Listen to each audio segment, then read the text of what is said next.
Арнама қош келдіңіздер. Алдағы көрсетілетін жаттығулардың біразы осыдан 1,5 жыл бұрын басқа каналымда көрсетілген болатын.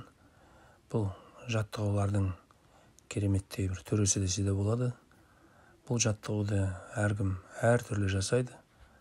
Біреулер дене шынықтыру спорттық жаттығулар ретінде жасаса, яғни белі ауырған немесе грыжасы бар адамдарға бұл өте керемет, таптырмайтын жаттығу.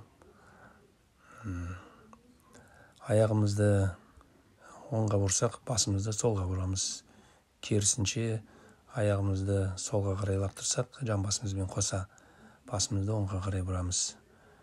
Бәрі тыныс алу арқылы жасалынатын жаттығу.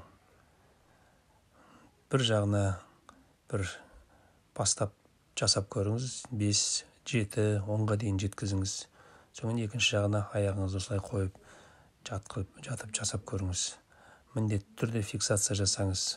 Жасаған кезде бір жағына қарай аяғыңызды қойып қойсаңыз, кәдімгідей беліңіздің ауырған, қолма-қол басылып қалғандай, пышақ кескендей қойған сияқты кереметтей сезімде боласыз.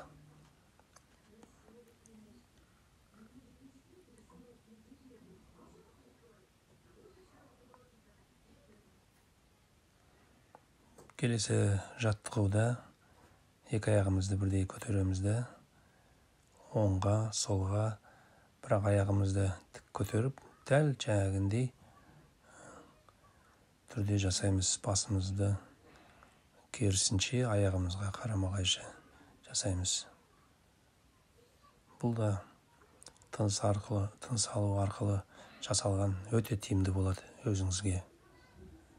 Сондықтан осы жаттығуларды күнделікті жасап жүріңіз.